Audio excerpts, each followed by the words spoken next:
All right, we are live. We're not here. on screen. There we are. Hey, why is there always that delay? Because I have to switch tabs.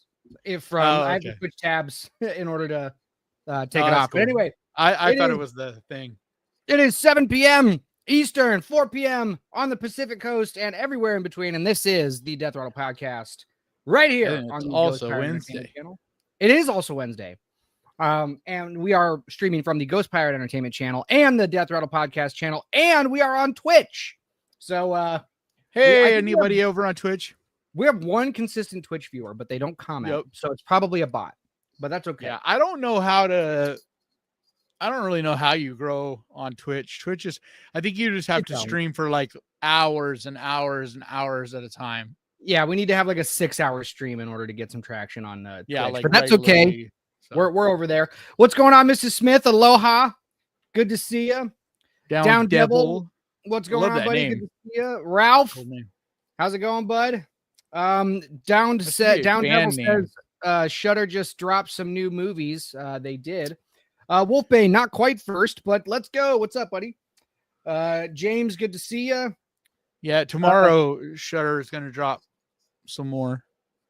Limited Stride. Good evening, buddy. Terry, ooh woo. What's up? I hate that I just did that.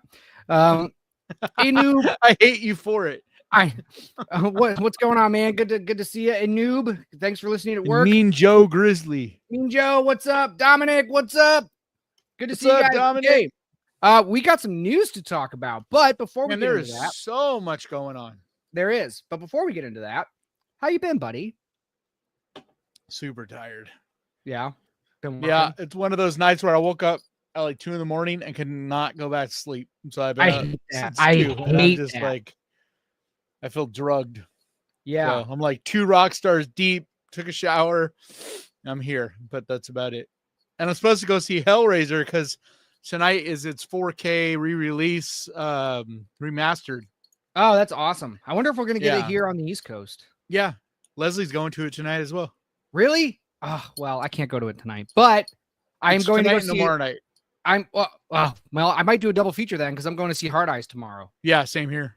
So I'm going to go see Hard Eyes. Hellraiser tonight so that I could go see Hard Eyes tomorrow. Yeah, so I'll do Hard Eyes, and then depending on where I am, because I'm single and lonely, I'll probably just walk over to the Hellraiser screening and just go stay at the theater, just spend a day at the theater. Dude, it's crazy. This past week, I don't know if your theater out there did this as well, but they started last Saturday. I've been to the theater every single day because on Saturday was Silence of the Lambs. Then Sunday was Bram Stoker's Dracula. Then Monday was Midsommar. Then Tuesday was My Bloody Valentine. And then now today, Hellraiser. Oh, so they're just out. I forget what they call it. They did it's a Valentine's Day thing. It's like be my bloody Valentine or something like that.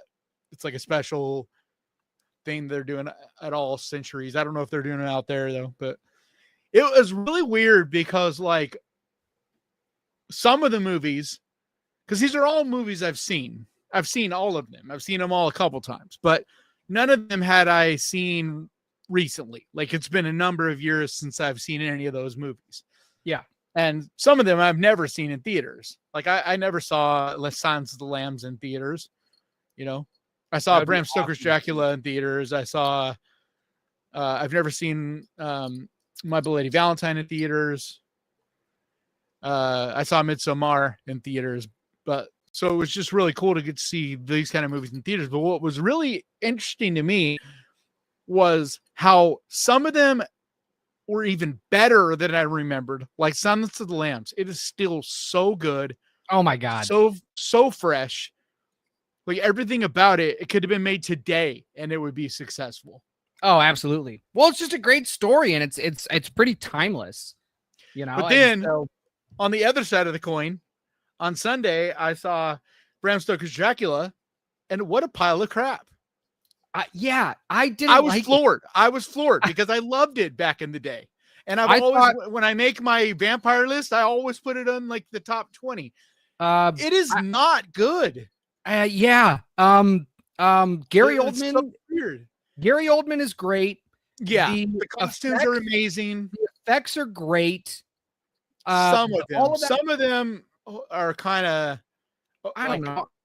There's some dude that are like when you watch it now with. Like, especially after just seeing Nosferatu and what you can do with the same story, basically. But the main problem was the rest of the cast is bad, dude. They're just not. And it's not just that, like the story, the dialogue, like it's just everything is like it's not very good. No, I was just so surprised on how subpar it was. And I was like, what is wrong? This is so weird. Like, and then My Bloody Valentine was as good as I've always thought. It's just such a campy, stupid, like fun slasher. Yeah. Ralph wants to know if your nails are for Valentine's Day, Big K. Mm-hmm. Said, yeah. Toxie says she was chatting on Twitch, but don't think we saw it, so you popped over here. Well, thanks for coming over here. We didn't see any Twitch, so in our comment stream that we can see that y'all supposed to combine them all. That's weird. It should have a Twitch logo if you were talking. So sorry. We'll try. Well, either way, we're glad you're over here. Yeah, but thanks for coming over. Fine. Appreciate it. James thought BS Dracula was plotting. I mean, it can be. Yeah, there's a lot of it, man. There's a lot of problems with it. Like, I just remember because I didn't watch it early on. I probably watched Bram Stoker's Dracula like a few years ago for the first time. Yeah. And I remember just being underwhelmed by it, even though everybody was like, you got to watch it. It's so good. Gary Oldman's great, which he is because he's Gary Oldman. But he's incredible. Like, overall, I was just very underwhelmed by Bram Stoker's everything Dracula. Besides him is either mid or actually kind of bad. Like, I'm kind of convinced that Francis Ford Coppola is not a good filmmaker. Like, after his peak era of like 70s and 80s, that happened. Where he just made so many incredible movies. But I looked it up and I was just like, man, like, I'm trying to remember the last one he did that was just like amazing. But keep then talking. I got to turn my camera off. Everything since the 80s, really, like anything he made in the 90s and since has just been bloated, and like it. And that's the thing I noticed about Bram Stoker's, as well as it felt like an egotistical filmmaker who was more concerned with his like making this art and like not even really making it to be entertaining, but more of just like making his, I don't know, fluff piece kind of thing. Like, cause the editing is bad in it. The like, I don't know, man. I was just so surprised on how much of it does not hold up. Yeah. Well, let's get into our news. While I'm pulling these up, let's see. Down Devil's asking what we think about Dark Match. I don't think I've seen it. I haven't seen that yet. I want to check it out though, because it's so weird. I just started getting back into wrestling. Like, I haven't watched wrestling since I was like a kid. Like the Attitude Era. That was the end of it for me. I was in like the Attitude Era was the best 20s. era. Was the best era in wrestling. Like, you can't change my mind. But I'm telling you, man, I've been watching wrestling since, and so I can't really compare it. But start watching Monday Night Raw on Netflix. It just doesn't seem like, I don't know. It just doesn't seem like there's anybody like who's the Stone Cold of today, right? Dude, who's the Rock of today? There's a couple that are really awesome. Like, really? What's his name that just won the Royal Rumble this weekend?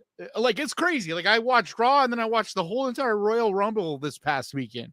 Yeah. Like, it's one of those things, like wrestling, metal, and horror movies are all very like interconnected. Yeah. And there's so many like new wrestlers that have horror almost looking costumes, and like, I'm bad with names, so I can't tell you all the names, but there's a bunch. Like, there's this one luchador guy who wears this mask, but he looks like a fucking demon. He looks so cool. That's awesome. I knew there was one. Yeah, like I was really surprised how entertaining it is. And what's going on, Diddy? Isn't wasn't there like a horror guy who just died recently? What's that? Wasn't there a guy that wore like a scary mask and was kind of like a crazy like horror kind of guy that just passed away? I'm spacing on his name. Yeah, he was that big dude that had the.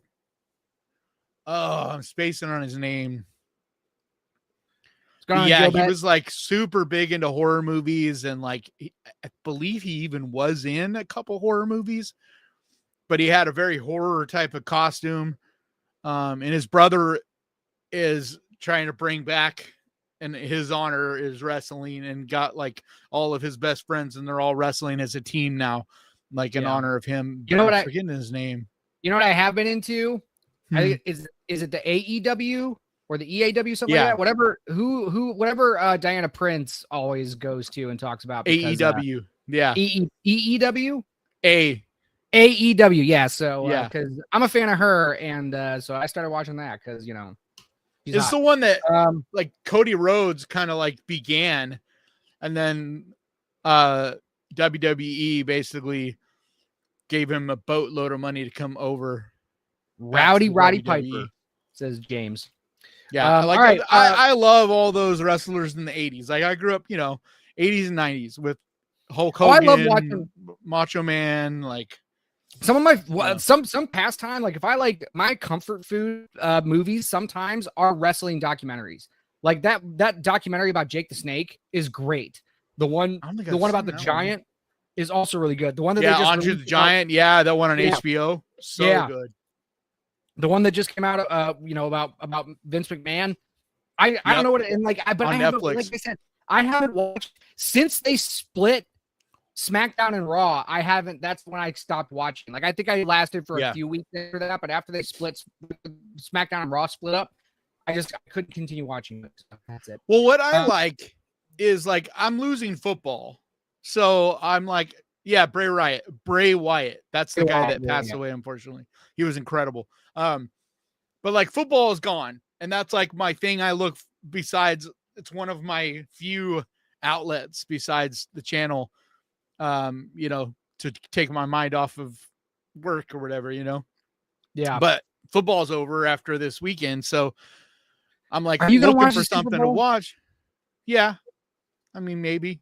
I don't really care, but it's more. Is it just me? And I want to get to Jasmine's question after this, but is it just me, or is the Chiefs dynasty one of the more boring dynasties? Like I would rather the Patriots dynasty still be around. Because it's funny though, they feel very similar to a lot of those Patriot teams where they do the fundamentals, they're boring, they grind out victories, they're not flashy, they're not exciting, but they somehow always win. Like the Patriots are that way, except there was that one year with Randy Moss where they were just like putting up hella points and like high flying and all that. But most of the years of those Patriots teams, they were kind of boring. They were winning like, 24, to 20 kind of games, I'm just so it's like as much as I respect this Chiefs team, I'm 100% with you, dude. Like I'm so over the Chiefs. Like I hate the Eagles because I'm a Niner fan. Like I hate the Eagles. They're one of the biggest rivalries with the Niners right now, but I really, really hope that they win. It just so people will shut up about the Chiefs for at least a little bit. Well, my camera is insane, man. My camera's mirrored. Like, here you go. So like you can tell who my team is with my shirt. The Bucks. And I can't even see what it says, but I know you're a Bucks fan. It says Cleveland. I am a Bucks fan, but it says Cleveland, and then just that's right. You're a Browns fan. The rest of the shirt says there's always next year, which is like our mantra, and we're going through it. We're going through it because Myles Garrett just requested a trade a couple days ago, and he's like, I'm hoping the Niners. The best rumors are the Niners are going after him, so they're not going to get him. They don't have anything that he's going to play for the Browns in 25. No, dude, because the rumors. What are they going to offer? What are they going to offer? 3 first-round picks is Debo the minimum. No. Debo. No. Yeah. We don't need Debo. No, we need a quarterback and we need picks. That's what we need. Andrew Berry's not going to pick up the phone unless they were the team. Remember, they were the one that almost got the 49ers wide receiver last year. They almost traded for why am I spacing on his name? I don't know, but we're veering off into football. I know. I want to. We're gonna lose the chat. We're gonna get the chat. Don't worry, guys. So Jasmine asks, and you can the answer first while I'm pulling these stories up. Do you have a favorite found footage horror film? They have a couple. Top ones are Cloverfield, Quarantine, As Above, So Below, and the VHS series. I'm not a big fan of Quarantine just because it is Wreck. And I'm always more of a fan of the original. It's kind of like Speak No Evil. You know, Speak No Evil, the remake that Blumhouse did last year was pretty good, but you know, the original is just far superior. And I feel that same way with Quarantine and Wreck. Man, it's so hard for me always to pick favorites. I'm actually working on trying to make a list of my 20 favorite horror movies, not what I think are the best, but just what I personally are my favorites. And it's just so hard. It's like, how do you pick through all your children? Because I love all these different movies for like different reasons. You know, because it's like, I love Texas Chainsaw Massacre and I love Evil Dead 2, but they're so different. Like they're completely different reasons why I love those movies, you know? Yeah. I would say my favorite found footage is probably it's probably so my most recent favorite, and I think we talked about this on another episode, was Deadstream. And I know it's not. I was just gonna say Deadstream, but like it's crazy. Like I would say that's one of my favorites already. It's so good. It's so good. But yeah, Cloverfield's great too. Okay. But I also really love the damn it, the follow-up, what are they called? The sequels? The series? No, every VHS. I love the VHS franchise. Yeah, that's a good franchise. And because some of them are really, really good. Some of them are just okay, but they're always fun and they always bring like so many different layers to it. But I think my heart will always belong to Blair Witch because regardless of what anybody says, it is what started it all. Yeah. You know, it's like, there was a couple other, like, what's that one Signal? It popularized it. Yeah, because there was that one Signal and what's it? Something Signal, and it's based on the name. But like technically, it was before Blair Witch, and then of course, not Green Inferno, Cannibal Holocaust. So, but to me, Blair Witch is what really made what we think of as found footage today. You know? Yeah. And I was the perfect age to see that at the perfect time. It's like a movie that if you watch now or anybody that's younger watches it now, they're gonna be like, what are you talking about, dude? Nothing really happens in this movie. But it's like you had to have been there. Like 100%. I bought into that it was real. The internet was a totally different place then. And their viral marketing was so believable. Like none of the actors did interviews for months. Like, Hell House is really, really I always forget about that movie. It's so good. And you know what? It's not a found footage, but it's a documentary style. Lake Mungo. Oh God. Yeah. It's considered found footage. Really? The first time I watched the documentary style one. Yeah. The first time I watched that movie, I was like, eh. And then I watched it again and I was like, nah, this is good. It's super good. It's a good movie. It's one of the better ones at the dread thing. Like just that dread that builds up throughout the movie. Yeah. So I just watched a super fun movie. I mean, it'll be on my next video, but for the special people that are here today, I'll talk about it now, but it's new on Netflix. It's called Grafted, or on Shudder. I mean, it's called Grafted. Dude, you got to see this movie. That's on my list to watch. It is just body horror, like just crazy ass body horror. Super gory. It's fun. Like it's not an amazing movie. It's just fun. You know, it's just that fun body horror. Right. Like it's like that coming of age kind of thing where there's this girl who basically bites off more than she could chew, and it just goes deeper and deeper and deeper. She's like more and more fucked as the movie goes. And it's a good time. All right. Well, that's going to lead us into our first bit of news, and we'll get back to the chat after this. Jurassic World. Yeah. Should we watch the trailer? Yeah, let's watch it. Previews dinosaurs too dangerous for the original park, which is kind of funny because it's like the dinosaurs in the original park are already like they're dinosaurs. Well, when you see the trailer, you'll get what they mean. No, I'm sure I will. This looks like it sucks. So from Bloody Disgusting, a new era is born in the first trailer for Jurassic World Rebirth, which previews dinosaurs that were too dangerous for the original park. From executive producer Steven Spielberg, the 7th installment of the Jurassic Park franchise opens July 2nd of 25 via Universal. Gareth Edwards directs from a script by original Jurassic Park screenwriter David Koepp, based on characters created by Michael Crichton.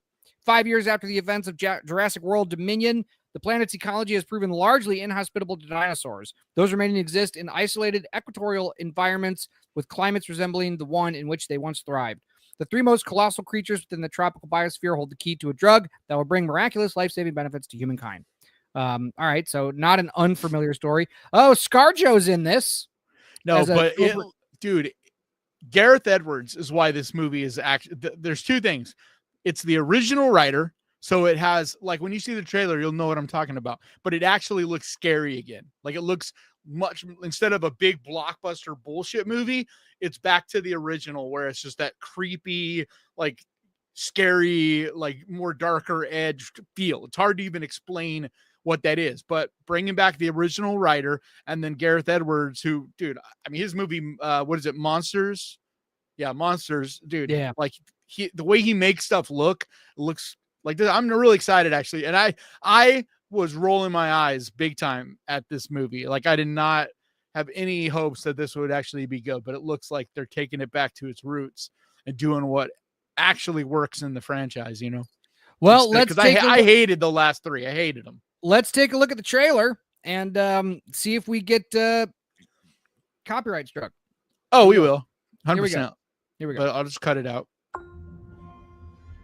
Dr. Henry Loomis, this is Zora What Bennett. is this? Get out of here. Sorry. But even just look at the lighting. You know what I mean? Well, it's your basic teal and orange color grade. No. What I'm saying is it looks closer to the original instead of that super glossy bullshit that the last couple movies looked like. Like, see how sweaty and dirty? There's more grittiness to it. Okay, yeah, I see it. God. Fortunately for us, all these species exist in one isolated place. Can you be ready tomorrow? I can guarantee your safety. I mean, more or less. More or less? He's your guy? We're the best at moving things and people in and out of places they shouldn't be. Like, it looks Move up towards Barbados, to me so much more like the patrol, first 3 Jurassic Park movies. Why's that? Yeah. Like, I just, the last 3 were so bad. Like, they just were, like, everything about them felt. I didn't watch just felt like these summer blockbuster, like, garbage, low substance at all, like, no real care for detail, you know, and, like, it's just like everything that I don't like about a lot of these summer blockbusters. James says at least The Rock isn't in it. Yeah. Well, he wasn't, The Rock wasn't in any of them. No, but he's in everything. Everything. He's like Pedro Pascal. He gets cast. Well, no, he's not anymore. That's what's weird. The Rock is like, I this don't know what's year going yet? on, but like, no, man, he isn't. Think about it. What was the last movies you saw him in? Well, the last one I saw him in was Black Adam, and I kind of wish I didn't. That's what I'm saying. Like, his movies have been flopping bad. And so the word is, like, people are like, yeah, we're good on all that. But the other name you said, Pedro Pascal, yeah, he's in everything. He's gonna be like, he's in 4, which, like, oh god, he's in the new the Ari Aster, the newest Ari Aster movie. Yeah, that was just announced. He's in that. Like, it's like going to be like a dark, gritty Western thriller. Pedro Pascal is a decent actor. Okay, I'm just tired of seeing his face and everything. Like, you know, what I mean? And that's the thing. Pedro Pascal, I but like, I'm at least okay with it because he is a good actor versus like The Rock, who is not an actor. So it's like people like that, it just drives me crazy because it's not like they're bringing anything. You know what I mean? They're not making you feel like The Rock's fine in like a big stupid action movie. You know what I mean? But like Fast anything, but like anything remotely legit. Red One is the last one. That's what I mean. Like, his movies are flopping. It was okay. Yeah, but it flopped bad. It lost like hundreds of millions. I'm sure it did. It cost $250 million to make that movie. Yeah. Oh God. Okay. All right. Let's finish this. Yeah, and it made $30 million in theaters. This island was the research facility for the original Jurassic Park. I know it's annoying us talking over the trailer and pausing and all that, but like, but we have to. So guys, exactly. Please, that's what. We're probably gonna get copyright struck for this, and the re-upload is not gonna have it. So like we're trying to make it so the re-upload can have it. We have to. But even if it doesn't, we don't want our stream taken down, and the stream could get taken down as well. So yeah, so like chill. Please leave us alone. Be nice to us. Sample from an egg. I don't think anybody's mad. I was just. I suppose we could try and get it from the parent, but they're a flying carnivore the size of an F-16. Where is the Rock? You should make it quick. Exactly, Ralph. The Rock is the same exact character in every movie.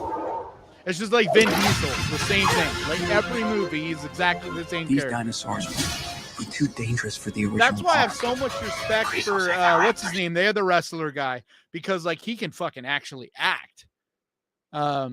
What's his name? The guy that was in Guardians of the Galaxy. Oh, Dave Bautista. Yeah, like that's what I love about Dave Bautista, because he is that big, like he's actually lost a ton of weight now though, because like he's trying to really act, and he said he was having medical issues, and staying big was putting a lot of stress on his heart and stuff like that, and so that's why he dropped all the weight. But also he wants to be a real actor. He's trying to go away from the action stuff, which makes sense because it's like you can only do that for so long. Like, once you're like in your 50s, those roles are going to stop coming in. Yeah. But he can actually the worst of the worst. We're left here. One scene is great too. I enjoy him. He's fun. I wish he would learn a little bit more. Why are there children there? There's like this one kid, and I'm wondering how he ends up there. Because you're right, I saw that one kid. Why are there children here? Look at this. What is happening? I don't know.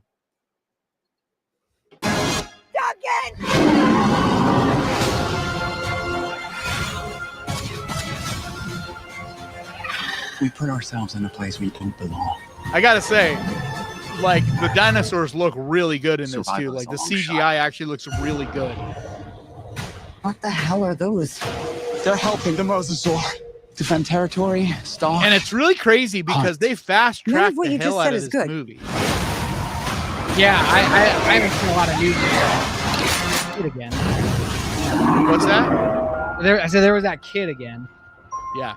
My guess is he like sneaks aboard the ship or something like that, is what I'm guessing. Well, that was the Jurassic Park trailer.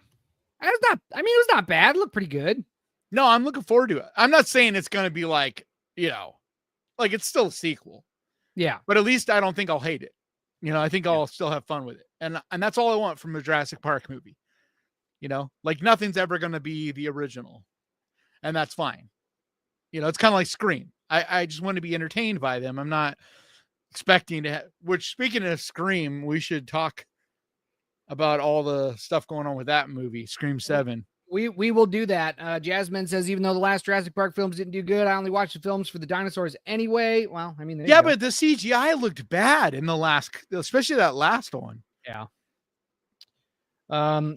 It's a different kind of island. Okay. Dave Bautista, everybody's saying. Lin Ling says, I went into labor during Jurassic Park 2 at the theater. Uh-oh. We always watch the sequels together until they got stupid. Maybe this one. Yeah, like I went to the theater for every single one until the last. Like I saw Jurassic Park or Jurassic World. Isn't that the first one of the last three? I think it was Jurassic World. Yeah. So the fourth movie or whatever. But then the last two, I didn't even like. They were so bad. Like I think I still went to the theaters, but they were just that last one especially. Like I actually hated that movie. Yeah. Like the whole subplot with the big old bugs and stuff was so dumb. Yeah. I didn't see it. I only read. I made the mistake of doing this double feature thing they had where you would watch the first Jurassic Park and then there was an intermission and then you went back in and watched the last one. And I was so excited because they were bringing back all the original cast was going to be in it. And I was like, so excited to see all them. And like, that was such a big mistake. Like seeing the first one and then that pile of shit was just like, it made me hate it even more. Clever Cleaver says all that CGI and regurgitated woke character tropes for blatant money grab. What woke character tropes? What did the last couple? Oh, okay. I agree with that as far as the last 3 movies. I don't think that is the case in this one. And can never compare to the original Jurassic Park with top tier practical effects. Well, top tier practical and like the first real CGI like experiment. Yeah. Yep. And they made it look and it really looked great. good because they used creativity because it was one guy. CGI at the time was not great. It wasn't like the CGI, the abilities of it were that great, but it was one guy who did it. Yeah. And the way he was able to interweave it with practical, which is what this one is doing a lot more of as well. So, I mean, obviously a lot of that was CGI, at least in the trailer, but it at least doesn't look half baked. It looks like it's actually well done CGI. So I'm okay with it. Diddy's asking the same thing we are. Why does every Jurassic Park movie have kids in it? Yeah, like they should not. Like it made sense for the first one, right? It's for the stakes. It's to up the stakes. The kid snuck on the flight. You know what's going to happen? Yeah. Yeah, that's what I'm saying. Like, he probably snuck on the boat. It's whatever. Like I said, I'm not saying this is going to be amazing, but now one I'm actually really excited about is the Final Destination Bloodlines. Did you watch that trailer yet? No, we can do that though, because we do have we do have that coming up. That's in our list of news. Okay. Well, I'll take your lead. What's the next? Okay. So the next piece of news for you, Rhea Ripley. That you were asking who is the big WWE stars now that are like, you know, and Rhea Ripley, dude, she's fucking incredible. She comes out and her theme song is what's that metal band?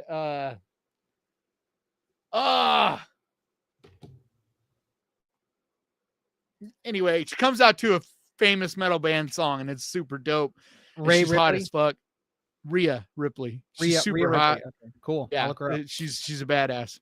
I'll look her up. All right. So for you Scream fans, Matthew Lillard is officially confirmed for Scream 7. We're a little bit late on this news, so you know we probably already know. We're not late on it. It's just this all happened after our last podcast. Like this all was, I think, went down on last Friday. Right. Yeah. Yeah. Well, no. No. Like almost on Thursday. But it's not just Matthew Lillard, because now we also have confirmed that Skeet Ulrich is in it, as well as I don't know if it does it say here the guy that plays Roman Bridger. I don't know yet.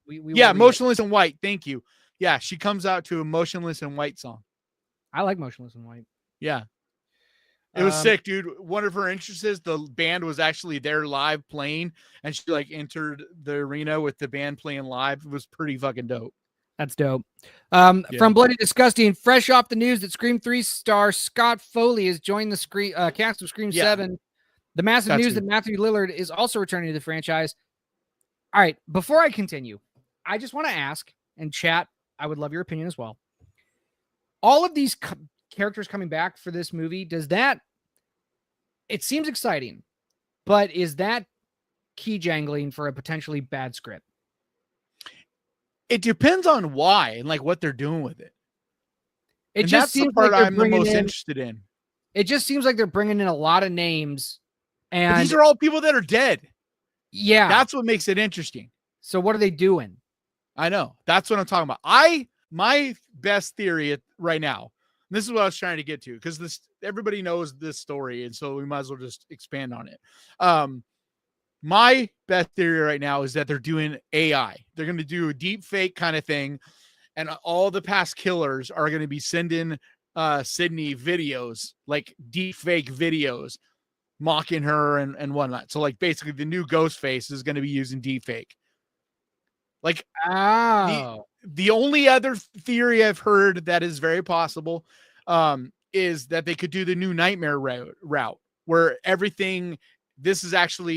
these are all the actual real people playing themselves. Because this is Scream 7 and that was Nightmare on Elm Street 7. And that was one of Wes Craven's last movies. This is being directed by Williamson. What's his name? The guy that wrote Scream. Kevin Williamson. And he's who wrote the script for New Nightmare. So it's like this full circle thing. So I think it's very possible. And we know that he helped on the script with this. He didn't write it, but he is directing it. That's interesting.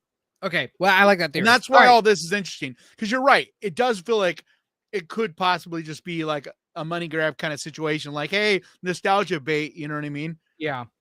But the fact that all these are dead villains, like every single one of these actors are dead from different movies. Like they were the ghost faces in those movies, and they were all dead. I mean, two of them are 100% dead. Like Matthew Lillard, there was possible, like there's theories out that he could still be alive, but the other two, Roman Bridger was shot in the head, and Skeet Ulrich's character was shot in the head as well, and in the chest. Well, I like your theory. Back to the article. Lillard has made no secret of the fact in recent year that he believes Stu Macher is still alive, and that he'd love to make his return to the Scream franchise. At this time, we can't tell if Lillard is playing Stu in Scream 7 or the film is taking a unique approach and bringing back past actors from the saga, but a post from Lillard on Instagram suggests Stu is very much alive. We will look at the post below. Matthew Lillard's Stu Macher was, of course, one of the original Ghostface killers in Wes Craven's Scream. His character, long believed to be dead after being stabbed multiple times and getting a television set dropped on his head. Yeah, he wasn't like no. Those stabs did not kill him. Remember, they were just. I don't remember. I gotta. Because it's been a long time. It was because they were trying to stage that. Remember, at the end of the movie, they were trying to stage it to look like they were victims too, and so Skeet Ulrich stabs Matthew Lillard's character, but they're like flesh wounds. They're not like mortal. They're just so he'll be bleeding or whatever. But those definitely wouldn't have killed him if he got medical attention fairly quickly. The TV on the head, I mean, it is still possible he could have survived that. I don't know, man. TVs are heavy, even new TVs. Well, no. It wasn't the weight of the TV isn't what would have killed him. It would have been the electrocution part. Well, whatever. Here's the reason. This is my memory. I wouldn't make an argument. But this is why that's a theory. It's because the original script for Scream 2 was going to be that Matthew Lillard's character was still alive. And then they ended up changing the script because it leaked, and that whole line got put away. Here's the post on Instagram.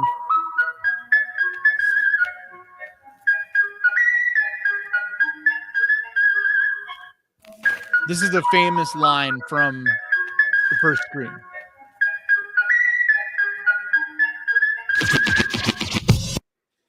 Okay, so that's whatever. Yeah, but the reason it's interesting is because he isn't just simply saying he's coming back in Scream. It's also that he used a line that character said. And so that's why a lot of people are like, well, he's not just coming back, like he is actually coming back as that character. But I don't know, man. They could do flashback shit, but I just don't buy the flashback angle because all these actors are a lot older. Like, you might as well use different actors and just deep fake them. You know what I mean? Like, to make them look like they're from back in that time. Like, you're not de-aging them. You know what I mean? Like, yeah. So I don't think it's that. That's why I think it's some type of AI kind of thing. Because then also too, you could do shots from just like, the chest up. It's easier to make them look a little bit younger and whatever. You're not having to deep fake them interacting with people and moving around and all of that. Right. Like if you're just sending like AI deep fake videos mocking her. All right. What does chat think? I'm curious what their theories are. So chat didn't really comment on it too much, but said well, he's apparently not dead, Alexander. I think when we were Toxie says yes when we were asking. I think when I asked, is this just key jangling? And then she says, I'll still go to see it though. Then there's wrestling, and then Joe says, I like Stu, but I want Randy back. Maureen Prescott murder. That's the reason I think it's going to be a deep fake, because otherwise why would you not, if you're just bringing back a bunch of the characters, right? Why would you not bring back Randy and bring back Dewey? You know, like those are the two most popular characters besides Stu of the franchise. So like, if you're just bringing back nostalgia stuff, and if you're going to do the new Nightmare thing, why wouldn't you bring them back? Yeah. But there's rumors that Dewey is going to be back somehow in this, because supposedly when Courtney Cox signed the deal, she said the only way she would sign the deal to come back for Scream 7 is if they found a way to bring Dewey back. Which is another reason why some people, like a lot of people, are thinking that they're going the new Nightmare route, which I honestly, that's the one I hope for the most. That would be smart. You know, because then you get to see all the real actors, and you can, it won't feel like it's just another Scream movie. Like you're just, you know, kind of like rinse, repeat kind of thing. It would be a totally different feeling movie. And that's what was so great about New Nightmares, because it was such a different take on the whole Freddy thing.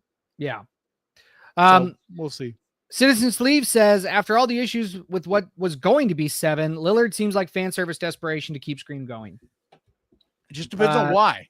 Yeah. It just depends on why they're bringing all of them back. Because I agree, it could just simply be nostalgic. If they do like if they just end up doing cameos basically and some kind of bullshit like that, then it's 100% just a cash grab. Yeah. But something tells me it's not, because of the fact that Kevin Williamson is directing this. Like I feel like he is so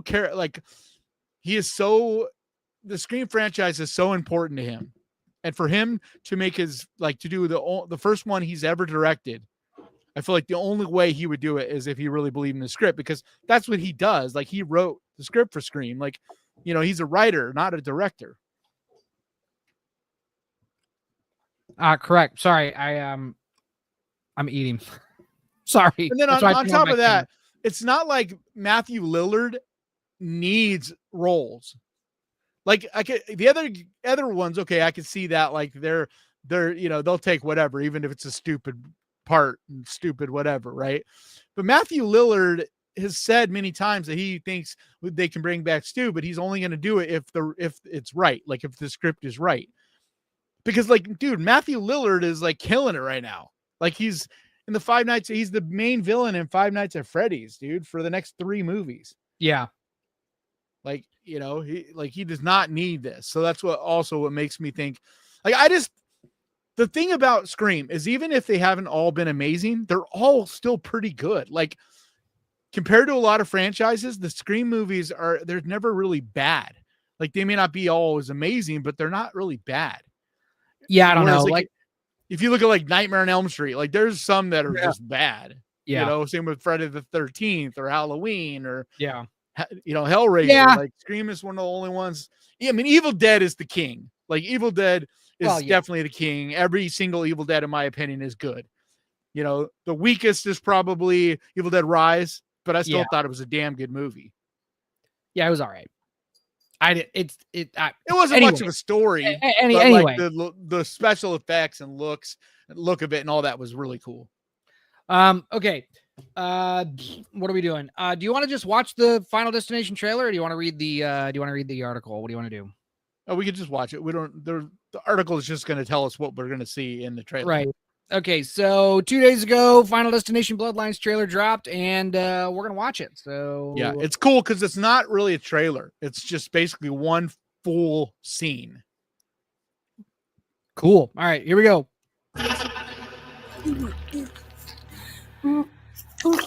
Oh God. Yeah, Ghostface Shaggy. I come in as a favor, and now they want me to lock up. Hey, 5-star. Yeah, he did right, and you know it. Or I know what you did last summer, I believe, too. Like, Kevin Williamson is a badass. Like, he writes some really good movies. Like, Sick was so much better than it had any right to be. Like, he's still got it. He still can write really good movies.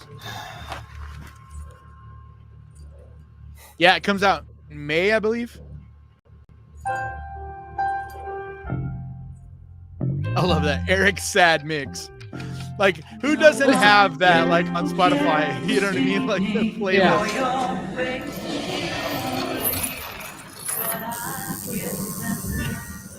I love all the Final Destinations. They're like the Saw movies to me. Like, they're not always great, but they're fun to watch the different, you know, Rube Goldberg kills. You know, that's what we go to this to see. And, like, I mean, who has not missed this? I mean, look at this. This is so fun. Are they seriously doing, like...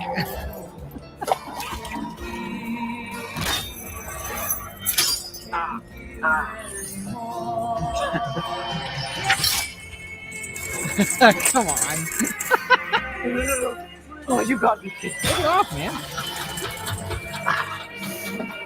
Just take. That's what I love. There's like a dark sense of humor to it. I'm curious how hard it would be. Like, how much weight would my septum hold? Like, would it? I think it would hold your weight like that. I don't know if it would rip out. Oh.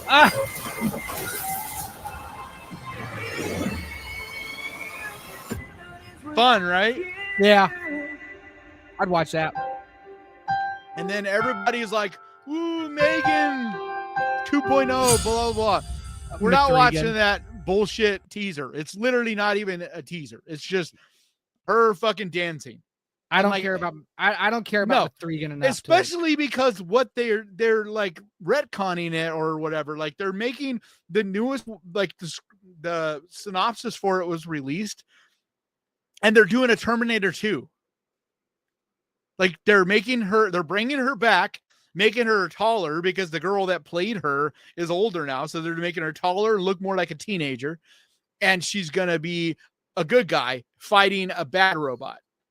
And it's going to be an action comedy. James, you're wrong. I can't stand Blumhouse. Like, they have lost the script, dude. They do not know what the fuck they're doing over there. Yeah, well, as long as they keep making a couple $1 million on their... Oh, James just said Army of Darkness is the worst Evil Dead, so he's just wrong. Well, dude, but that's like saying bad pizza. You know what I mean? Like, even bad pizza is good. Like, I don't think is a bad Evil Dead movie. Army of Darkness is a great movie. Dude, I fucking love Army of Darkness. But, like, I'm saying, if you rank them... bad, it's good. But if you rank them, where would you rank Army of Darkness? Probably, it's probably Evil Dead 2, Army of Darkness, Evil Dead, and then the remakes. Yeah, see, I would put... I you know, don't get me wrong. I adore Army of Darkness. But it would probably be, like, the worst one is Evil Dead Rise, which is, I'm not saying it's bad. I actually really like that movie, but you still got to rank them, right? So I would put Evil Dead Rise in last place. Then I would put Army of Darkness. Then I would put the remake, which I think is incredible. Probably the best remake since, like, The Thing. Then I would put Evil Dead and then Evil Dead 2. Yeah. But it's, dude, Eddie Alvarez's like Evil Dead was a great remake, but it's a remake. It can't go above any of the original films, dude. But it's so different. Like, it's so different. So is Army of Darkness. I know, but I'm just saying what I think as far as a better movie and an impactful movie. Like, Army of Darkness is incredible, but it's fun and it's barely a horror movie. I mean, yeah, but that's all I'm saying. It's like spooky. I'm not saying it's bad, dude. I love it. Like, I've watched that movie so many times. Like, I love Army of Darkness. Like, as far as my personal favorites, it would probably be my second favorite. Like, I'd probably put Evil Dead 2 and then Army of Darkness as far as my favorites. But if I'm talking about, you know, ranking them on which one is the better movie, like, you know, I think the remake is better than, and, you know, in the original Evil Dead, it's the original. All right. Well, so I'm cycling through chat comments about these Final Destination trailer, and Toxie says it can't have anything to do with Stab, because Stab always brings other actors to play those characters. So right. I honestly think that there's a good chance they're doing the new Nightmare. It's possible. This is a crackling trailer. Joe Bet says this looks so fun. Definitely watching it at the movie theater. Yeah, I'll probably see it in the theater. James says, I like Final Destination when the deaths are still kind of plausible. When an electrical cord slides along the floor and plugs into the outlet, it's lame. I mean, yeah. When did that happen? I've never seen a cord magically plug itself in. I don't like, they're always Rube Goldberg. So it's like, yeah, you got to put, like they're a little bit supernaturally, but it all is stuff that technically could happen. All right, James, explain yourself. Of that. I don't remember ever seeing a cord like magically plugging itself in, and maybe the last Final Destination, because I don't even know if I've seen that one. I haven't. Clever Cleaver says so many people with septum piercings nowadays have a new fear unlocked. I mean, yeah, but that's just like that. Honestly, dude, it doesn't scare me at all. I'd just be like, all right, it's just I don't understand why he doesn't take it out. Like, it's so easy and fast to take out your septum. Like, all you got to do is screw off one ball and spin it, and it's out. So, like, I don't know why he was struggling. All right, and now we're fighting about Evil Dead. So, Diddy says Diddy says no. James Part 2 was the worst. No, Diddy. What? Hold on. You're Evil wrong. Dead Part 2. You're saying is the worst? Dead. Yeah, you're both wrong. Dude, about Evil you're on Dead. crack. Like, James everybody says Evil Dead 2 is the best. Like, it is. James says perfection. Silly. Grease Weekly Game says remake better than Army of Darkness. Don't do drugs, kids. Agreed. I did a lot of drugs back in the day. Yeah, Army of Darkness is better than I just don't, dude. I love Army of Darkness. I'm just talking about as far as like, it's not what's a up, horror Leanne? movie, really. It's the least horror movie of any of the Evil Dead. It's movies. a spooky movie.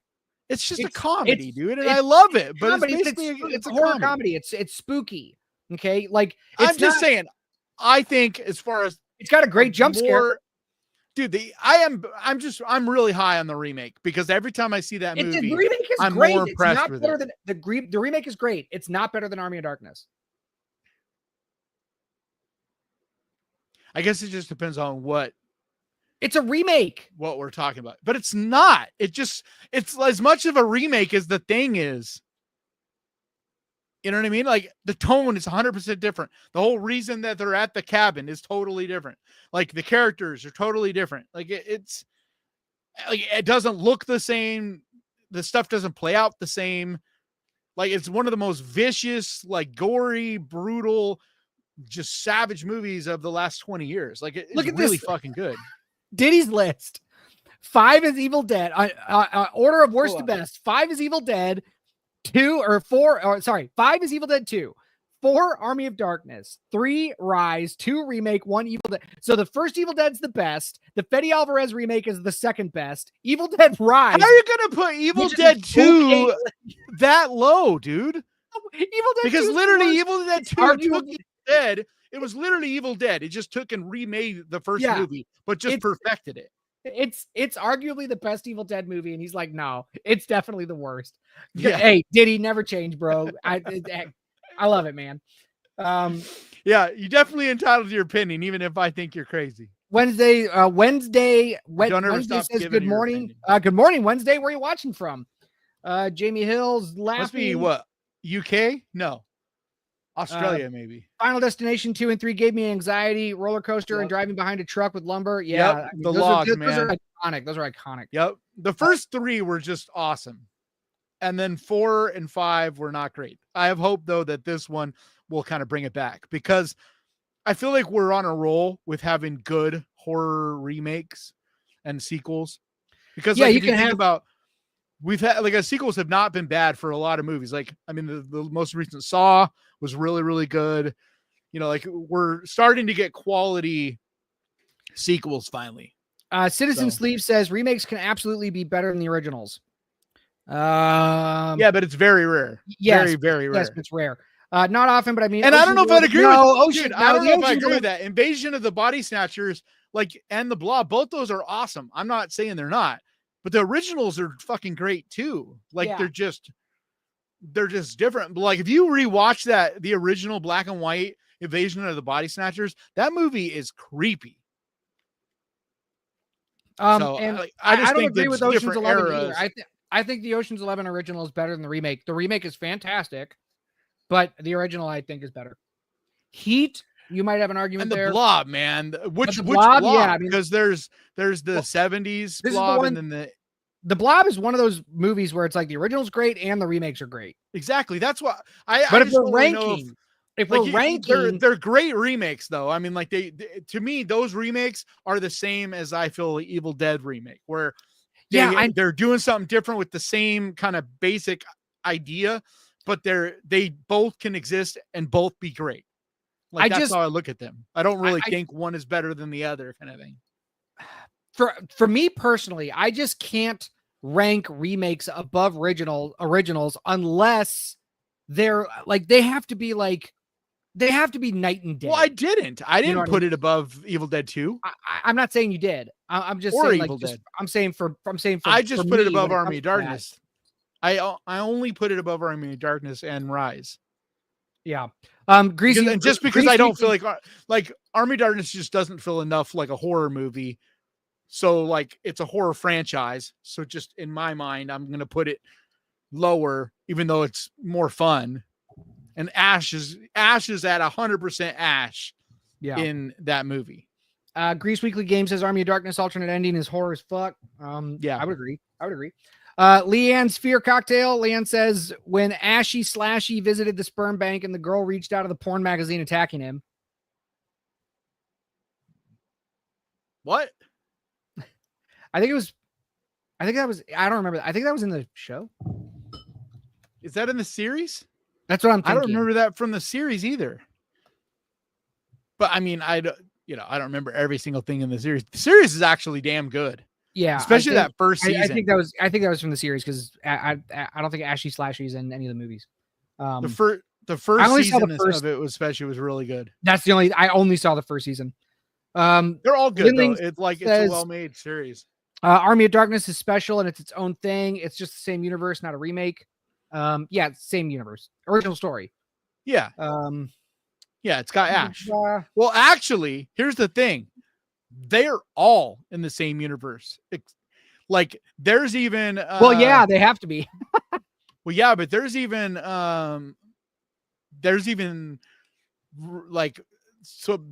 people that have been saying that even the remake is in the same universe.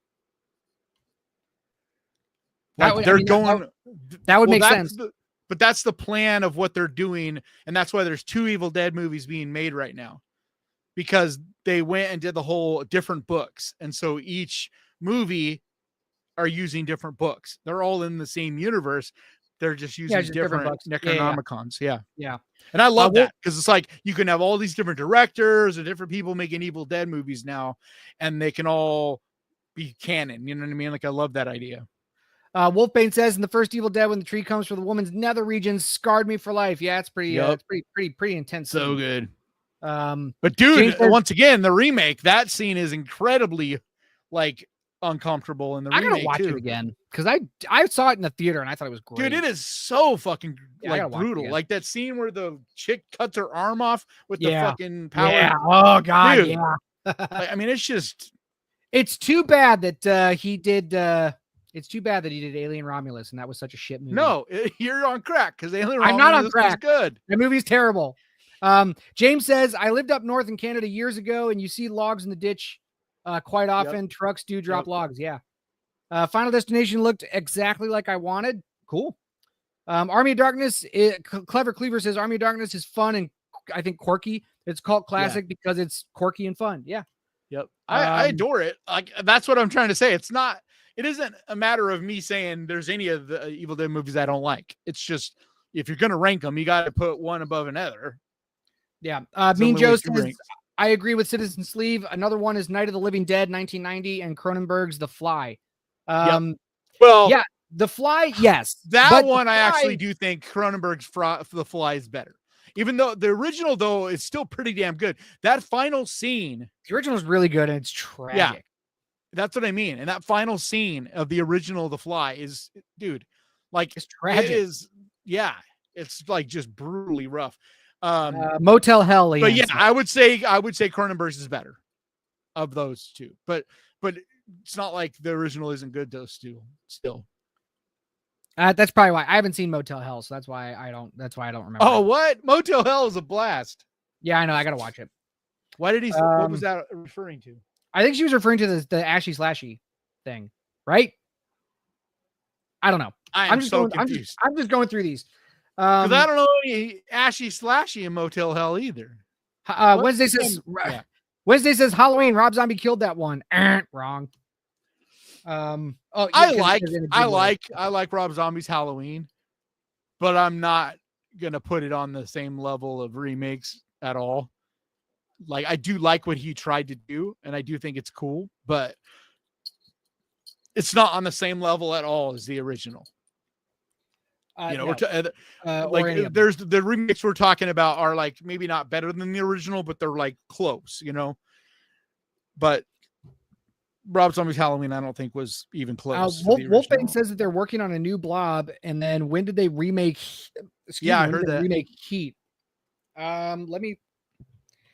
Let me look up. Heat. There's the original like 1960s one, right? But the Heat that everybody knows is the one with Al Pacino. Yeah. But there was a 1960s original version, I believe, or 50s. Is it 1960s? Okay. Yeah, I don't know. I've only seen the Al Pacino. I haven't seen that either. But from what I know, the Al Pacino one is far superior.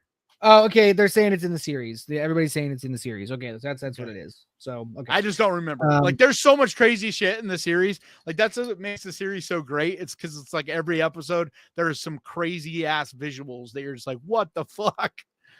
Like, I wish they had never stopped making the series because it was just so creative. I mean, eventually they, like the guys are old. Like, yeah. You know what I mean? You got to stop making them. And that's why everybody keeps wanting Ash to come back. I'm like, dude, the guy's in his 60s now. He can't keep coming back and playing that character. Drive so the only way forward now is to what they're doing, and that's new stories with new filmmakers, and the two of them, they're still producing it. They're still involved, Okay, apparently it's the series Ashy Slashy. It's in season 3. It's a must watch. Okay, so all right, cool, great, awesome. Joe says she's driving home but still listening. Drive safe. Jasmine says apparently John Carpenter is hinting supposedly to doing the Thing sequel. He had a documentary now. Apparently he's been hinting at a sequel. I don't know, after 2011. Yeah. This is something that's been rumored for like the last 10 years. So I don't. Yeah, we'll see. Until I actually hear like there's some kind of actual substance. I don't know. I think it's just a rumor at this point. I don't really think we're ever going to see John Carpenter make another movie. Probably not. He's too busy playing video games, and that's okay. Well, no, he makes music. Like, he did the soundtrack for. I know he makes music. What's the movie coming?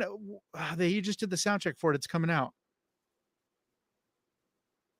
Damn it, I'm forgetting. There's a new movie coming out this year that he did the soundtrack for. But he's very involved in that, and he made an album. Like, he's just. Thanks, Ralph. I don't think he should. I mean, I was saying about what's his name that did The Godfather. Like, dude, like, you eventually got to retire because the art you're going to make is going to start just not being that great. Yeah. There's only very few, like Cronenberg and who else was I thinking of? Like, there's just only a few filmmakers, I think, that never seem to be they never stop making great film. Yeah. All right, we got a couple of questions that I want to get to that were asked earlier, but I starred them so we could get back to them. Clever Cleaver says, question, what's your top 3 favorite horror comedies? And do you have any hidden gem, rarely talked about recommendations? I'll go first. My top 3 favorite horror comedies off the top of my head are Tucker and Dale versus Evil is one. What We Do in the Shadows. Yep. And my third one is probably I want to say Zombieland. I know there's a bunch out there. I'd probably say Shaun of the Dead. Yeah, Shaun of the Dead is up, but that'll be yours. But I'm just gonna say mine. Then a hidden gem that's rarely talked about. That's a horror comedy, is an indie movie, and y'all can judge me if you want. I don't care. I think it's good. Is Planet of the Vampire Women. I think it's a good movie. Practical effects. There is some green screen CGI kind of slop, but like, it's okay because these guys are making these movies on like pennies, but the costuming and a lot of the sets are practical, and it's kind of funny. It's very tongue-in-cheek. There's a character who's like this like sexy android who like changes costumes based on like her like what she wants to do or what her attitude is. And so it's kind of there's a character like that. The story's very basic, but like just as far as like especially I like talking about it because it's an indie movie, and and so I would say Planet of the Vampire Women. You can watch it on Tubi. But there it is. So that's mine. What's yours? It's hard for me to like think of horror comedies, like definitely Shaun of the Dead. But I'd probably put Army of Darkness, to be honest. Like I love Army of Darkness as a horror comedy. So I probably put it on there. Oh man, I don't know. There's been quite a few. I just can't, like I'm blanking on them. But Hidden Gems, Behind the Mask, The Rise of Leslie Vernon, definitely a must see. Hidden Gem. As a horror quite a few comedy? people, no, as a hidden gem. Oh, I thought he meant like hidden gem horror comedies. Oh no, whatever. I mean, yeah, but Behind the Mask. Yeah, do you have a hidden gem? Rarely talked about recommendations, so it's like a separate thing. Oh, okay, whatever. Sorry. So, Rise of Leslie Vernon, that would be, and then my one that I always tell everybody is The Hills Run Red. Oh like, yeah, I fucking love Babyface. Like, dude, it's one of my favorite masks of all time. You know what? Blood Red Sky. Crazy that people do not. Yeah, that's another great one. That's on Netflix. Yeah. And then also, It Stains the Sands Red. It's like one of the fucking and another one. Dude, this is literally what I do in every video. Is like, so like I can give you so many hidden gems, but Extraterrestrial is fucking phenomenal, and that's another hidden gem. But the Hills Run, or I'm sorry, It Stains the Sands Red. Like if you haven't seen that, I'm telling you, it's on Tubi for free. So good. You just got to be patient because it takes about 10 or 15 minutes, and you're going to be like, dude, what is this? This is like, it almost feels like a porn movie. It's like, doesn't seem like it's going to be good acting. Like it just seems like it's not going to be good. And I'm telling you, all of a sudden it gets going and you're just like sucked in, and it's so good. She Kills is also a good, I think, hidden gem horror comedy. Hell yeah, I love Idle Hands. Yeah, and Citizen Sleep says a hidden gem is Idle Hands. Idle Hands is awesome. Brain Scan is another one that I love as far as like old school hidden gems, like from Idle Hands era. Okay, and then another.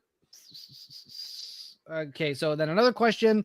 Heather asked, "Question: Have you guys seen the trailer for Drop?" I have not seen it. Yeah, I'm like, whatever, dude. Yeah, the trailer literally shows you the entire movie. It's one of those things that Blumhouse just does.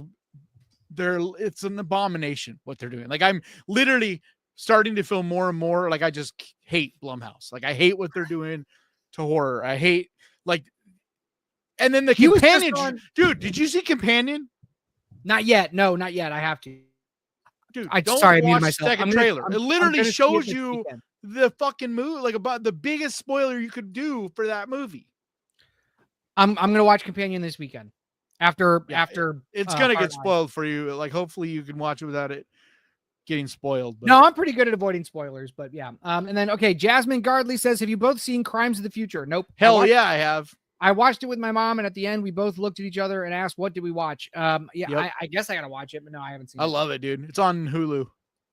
Then Toxie says, "It's Cronenberg, man. Cronenberg, like even his movies, like I wouldn't say that it's one of his best by any means, but it's still so interesting, and what he has to say in it, and the visuals and all of that is still so cool. Like, yeah, I'll watch it. That's the thing about Cronenberg movies, and then he has The Shroud, which comes out in April, I think, and this might be his last movie. So yeah, I'll watch it. Toxia asks, "Who are new up and coming directors that you've been enjoying in horror?" Man, there's so many. there's a Robert lot. Eggers is one for sure. Robert Eggers, obviously, Mike Flanagan. Yep. I wish David Sandberg would get back into horror. I would like to see more horror out of him. The one that I am the most in love with is the guy that did When Evil Lurks. He's an incredible director. He did Terrified and When Evil Lurks. Like, dude. And then also, I think the guys that did Talk to Me, the brothers, Philippou brothers, I think those guys have a bright future as well.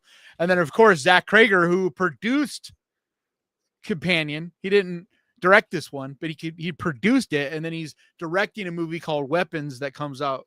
It'll be his follow-up to Barbarian. The director of When Evil Lurks is Damien Rugna. Yeah, Rugna. Yep. And then I would also say Benson and Moorhead. Yep. I think they're great. They're great directors. I wish they would get an opportunity, but they're definitely more indie. Well, they're super underground, yeah. And yeah, but I just wish someone would get. I wish that I don't know what it is. Like I don't understand. I don't know if it's that they don't want to work with someone like A24, because I can't imagine A24 not being willing to work with them. You know I feel like A24 would write them a blank check, and that would be I think that they might just simply want to keep doing their own thing. Like I don't. Yeah, it's because otherwise it makes no sense. Like because they look like the movies they make are like perfectly suited for A24. The other one is the Addams family. It's not the Addams Family, but that last movie they made was. Yeah, well, the problem is with their movies is they're working on such shitty budgets, and they like try to bite off more than they can chew. Yeah, like because each one of them have cool ideas, but then the acting is so atrocious. So like the movies they make that are super small are the best ones, where it's really just like the mother and daughter and the husband and the father basically are the only actors in it. Like they did 2 movies like that, and those are actually I haven't seen The Devil Roams yet though, but I heard that one was pretty good. That was the one they did before the most recent one, but the most recent one, the one on Shudder, is just bad, dude. It's really bad. Like where they drill into the ground and shit. Like, yeah, the acting is just so bad in that movie. Like, I just couldn't even do it. Like I was just like, it's not good at all. Well, so I've had this chat up for a second. Leanne wants to know if we can recommend any lesser known horror movies that she can watch tonight. And unfortunately, Leanne, you watch a lot of movies. It is hard to recommend movies to you. Kanan, yeah, but you're literally on Ghost Pirate. Like I have literally list after list after list. I have ones that are like I did one not too long ago that's my top 10 hidden gems. I guarantee you, if you watch a couple of my videos, you'll find something you haven't seen. The better question for you though is what type of movie do you like? Right. You know, like what genre, what subgenre of horror, you know? I would, if you don't care and you're just like whatever, I would go watch crap, the movie I just talked about, Grafted. I would go watch Grafted on Shudder if you're looking just for whatever. Like if you like body horror, because it gets gory, it's campy, but not like to the point of silliness, and it's dark. It's just fun. I guess I would like, I don't know. Have you seen The Empty Man? Oh, I don't know if that's lesser known, but it's really good. And it's starting to be known. Once talk about it. Yeah, it's starting to be known. Like so, I saw it in theaters in 2020, and like no one. The Wailing. I still have never seen that. Everybody always tells me I need to see that movie. I think it's a good movie. I don't think a lot of people talk about it, so I would say my recommendations for you, if you haven't already seen them, would be The Empty Man and The Wailing. But the last time I tried to recommend The Empty Man is so good. The last time I tried to recommend movies to you, you saw all of them. So like, stop flexing on me. Zombies is my fave genre. Grafted was good. Yeah, see, Diddy watches a lot of shit. He's already seen. It's hard. Like a lot of the people that are like that watch this channel a lot, they're tough because like they've seen. Well, yeah, you know, and like I try my best to not repeat movies. Like all my list, I pretty much, my rule of thumb is I won't talk about a movie that I've talked about within the last 12 months. So like anything I recommend on a video, it'll at least been a year ago the last time I talked about it. But it's like so hard to not ever repeat stuff, you know. Ralph says I watch so many movies, what most people consider hidden gems. I don't. It's like I think I kind of exactly. am at the same, because it's like I'll throw out a movie that I don't think it's a hidden gem. Yeah. But people are like, I've never seen that. I've never even heard of it. And it's like, okay. And that's the thing I have had to learn. Yeah, like, for instance, today in the video that came out that I put out, I talk about Misery. And I had someone comment being like, what the hell, dude? Why are you recommending a 35-year-old movie that everybody's seen? And I'm like, but that's the thing I've learned. You can't assume everybody has seen this. Like, if you're a 16-year-old kid watching this video, you probably never seen Misery. Yeah, like, I mean, if you don't continue to recommend the classics once in a while, it's like important to keep that going. You know what I mean? Like passing down that knowledge to the younger generation. Because I remember when I first was getting started in horror, there's ton, even to this day, there's still so many like that people think of as that are like classics or whatever that I still have never seen. Like I'm always like trying. I feel like I'm in this sand hole that the sand is constantly falling in. Like there's no way to ever watch everything. Lord of Misrule. That's a good recommendation. I really like Lord of Misrule. You didn't like that? No, it was boring. Dude, it was boring, and it was on train tracks. The plot was on train tracks. There was no characters didn't make decisions. That movie was so cool. I think the black barn was just awesome. Yeah. What's his name is wasted in that movie. I got a good one. Shoot, what's it called? Something List. Is just The List. Damn it. It's that one where the guy is Ralph Ineson was wasted. He's incredible. Yeah, no, he's good. That's what he's wasted in that movie. He's so good. There's nothing for him to do. Dude, are you kidding me? No, I'm not kidding you. A lot of screen time in that movie. Like he's walking naked down the street. Yeah. He's a good actor. He's got a great presence, but his character had nothing to do because the plot the plot was written like this. This happens, then this happens, then this happens, then this happens. No matter what happens, no matter what the characters go through, they have to make the decision that pushes the plot forward. It sucks. It's just, dude, and then people also don't the visuals are what I love about that movie. Like, I'm not saying it's the most well-written or original story or whatever. I think it's good enough, but the look of it, the costumes, and Ralph Ineson like does crazy ass shit in that movie. There's an entire mask is super creepy. Like the demonic element. Like I don't want to ruin it. But the demonic element is super sick. There's an entire scene in that movie where two characters go from being normal, yelling at each other, threatening to kill each other, and then going back to being normal and like, oh, are you coming to my party next week? Like, it's completely like it is insane. The bad writing and directing of that movie. It's not good. No way. Dude, the sound design is really good in that movie as well. Okay. There is some talent there. Yes. The cinematographer. Like the scene in the black barn, dude. Like, the sound and like the mood and atmosphere. Like that is what that scene by itself is what makes that like is why I love that movie. What's that stupid saying in that movie? What is, was is, will is be, something like stupid. Like you can't even. It's a real thing. It's dumb. It's a real thing. It's a real. It's a dumb pagan, real thing. That's supposed to be creepy. It's not. It's a pagan thing. I forget what it is, but it's about like the whole thing in it. Like is actually a real festival. It's a real belief and lore and all that. I'm sure it is. It doesn't make for a good movie. I want to answer Wolfbane's question. Yeah. What's your Mount Rushmore of horror directors? Twist. You only get to pick from Wes Craven, John Carpenter, Clive Barker, George Romero, Toby Hooper, and son Coscarelli. So we're not even allowed to answer the question. We have to just pick these guys. Who is son Coscarelli? I don't know. I or maybe I do, but I got to open up IMDb now. So we basically got to just take off one? Yeah, pretty much. Because Mount Rushmore's 4, right? Don Coscarelli? Yeah, that's what I'm wondering. Is it supposed to be Don Coscarelli? I think he would be one of my favorites because Phantasm is my favorite. Yeah, movie. Phantasm. John dies at the end. Beastmaster. Bubba Hotep. John dies at the end is so underrated, dude. That movie is so much fun. Oh, John dies at the end. Oh, it's great. And stuff in it are fucking phenomenal. It's great. It's great.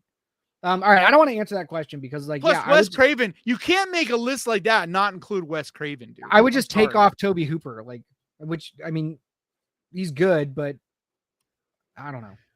I don't know. Toby Hooper made maybe the quintessential horror movie in Texas Chainsaw Massacre, but after that, he didn't do much. Yeah, because I've never been a huge fan of Poltergeist. I think it's just okay. Like for, it's kind of fun. It feels more of like a Steven Spielberg movie than it does like a real horror movie. It's not bad or anything. I'm just saying, like, I was never blown away by it. But besides that, what did Hooper do? Like, okay, he did do Salem's Lot, which is one of my favorites as well. But I'm just saying, like, I don't think you could put him in the same, like, even though I do think he is one of the pioneers and, foundation of horror, but. And then did he have, what's his name? Romero? Was Romero on there? Because Romero's got to be on there. Wait, was Romero on there? I don't even know if Romero should have been on there. Yeah, Romero's got to be on there. I'm going. Okay, who would yours be? Mine would be John Carpenter, Romero, Wes Craven. I'd probably put Cronenberg and Flanagan. I don't think Flanagan's done enough movies yet to be on mine. How many movies do you have to do? He's done more movies. But I think Cronenberg. I mean, I think when it's all said and done, Flanagan will probably be up there. But I don't think he's done any super iconic movies. Like, you know what I mean? He hasn't done a movie that's super, like, he hasn't done a movie that's on the same level as, like Wes Craven, John Carpenter. Like, he doesn't have a Halloween. He doesn't have Friday the 13th, a Scream. You know what I'm saying? He has a Midnight I Mass. think that's what I mean. His series are what. So that's what I don't know. Like, if you count his series, then yeah. I don't know. Well, I still think Flanagan is far from done. So, like, when it's all said and done, I think we'll put Flanagan there. I just don't know if I'd put him there yet, especially because you can only pick 4. And right, I don't know. It's like the Mount Rushmore. It's more of the foundation people. You know what I mean? It's not even as. It's like the people that are on our Mount Rushmore. They're not the most famous Americans, but they're founding fathers kind of thing. Yeah. And so that's the way I'm looking at it. I'm looking at who are the so I think Cronenberg has got to be on there for sure. This is interesting. Anakin says no horror list is complete without Lynch. I mean, I don't know about that. I love David Lynch. He's an incredible artist, but none of his stuff was like really true blue horror. Yeah. Like, they were more art house, more weird, creepy, like horror adjacent for sure. I'm not saying they weren't in the horror category. He did some pretty creepy shit, but he wasn't like, he's not thought of as a horror director. He's just right. Not. I mean, he's what do you call it? What do you call it? Renaissance man? No. The genre. Why do I do this? My brain does this. Oh my God. Julie Taymor is also famous for this. It's Suspiria. Like, no, it's guys, chat, help me out. Please. Suspiria? Please. What am I thinking of? Surrealism. Giallo? That's it. No, surrealism. Yeah. Surrealism. Sorry. Yeah, he's a surrealist. Yeah, it's a surrealist. He's a surrealist. Not just with his film. He was a horror. surrealist in general. His paintings, his music, like he was a surrealist. The Oddity is another that went under the radar a bit, much like The Voyeurs. Yeah, Oddity was good though. It got quite a bit of play. Like, it was on a lot of people's best of list. It was in my top 20. It got a lot of love last year. But yeah, I mean, it's not a mainstream.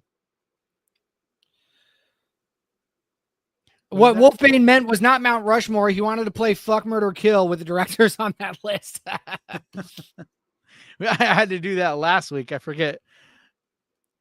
Okay. Leanne, you haven't seen Hellhole? Well, it's not very good. Yeah, it's so not I great. wouldn't. It's like it sucks because it's like a cool idea. It's like you're watching it and you're like, man, there's some really cool ideas here. And if they had the right people doing this, it could have been like it was too long, and I think they pulled their punches a lot, and the CG was laughably bad. And that's what I mean. There's one good actor in it. Their resources really, that movie of anything I've seen them do was the most apparent that their lack of resources really hurt them. It's like they had this idea and they raised the money to make it, you know what I mean? But they didn't really have what they needed to really make that movie. Mean Joe says out of the construction worker guys are horrible. Like this is some of the worst actors. Like and they're juxtaposed to the mom and who's actually a really good actor. And so you got her, and then it's like these construction worker guys that are just so wooden and awful. It's like it just makes it even more clear how bad of acting they are when they're juxtaposed to her. It sucks. I wanted to love it, like because I love them, and I'm such a big fan of people that are like, you know, making stuff themselves. You know what I mean? Like doing things completely like on their own. Like I love that. Mean Joe says Oddity is the most overrated film that was released last year. Why? No, it's not. I don't think it's overrated. Even if you didn't like it, it's still not that over. It's not. It wasn't rated that highly. Like it's not. I have my critiques. Quite a few people knew. I have my knew of it, film, but I don't think it's overrated. Well, I'm just saying it's not known enough to even be overrated. What are we talking about? Like it barely got a theatrical release. Like it's a Shudder original. We're not talking about Alien Romulus here. You know what I mean? Like we're not talking about a movie that was in 1,000 theaters. We're talking about one that was in like like 500 or whatever. Oh, yeah. We need to still mention Damien Leone's tweet. Yes, you want to do that now? We'll do that now. Yeah. Okay. Because it's in, I want to make sure we get to that. It's in our title. Yeah. So this is, this is interesting. And, I wanted to read this behind the scenes. I wanted to talk about just to pull back the curtain a little bit. This is something that a lot of people have already known. This is just him officially coming out and saying, hey, you know what I mean? The movie is happening. I'm done with the script. Yeah. Wait. I'm talking about a different tweet. The one I'm talking about I'm talking about the one that got him in a bunch of heat. What? I don't know what you're talking about. And this doesn't have anything to do with the script. Because he tweeted out the script the other day that Terrifier 4. Did you not see this? No. All right. Did this come out today? I've been sick today. Remember? Yesterday. This came out yesterday. Oh yeah, I didn't get a chance to look at remember that's why I asked you to find the stories today. Okay, well I thought you did. I'm sorry. I thought you did. I want to bring this up. I want to bring this up. It's not political, right? Sort of. All right, this is dangerous. It's not dangerous territory. I think this is good. And it's important and it's topical. All right, so here it is. So Damien Leone on Twitter, and I'm just going to read it, says, I want to make a very important statement regarding the Terrifier franchise in this ugly political climate we're living in. As most of you know, some of my cast and crew members have a very passionate political presence on social media with extreme and sometimes harsh opinions, which is in their right.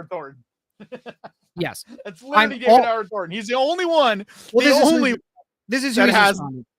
Yeah, but I'm just saying, it's funny. He doesn't call my name, but he's literally the only one. He is talking.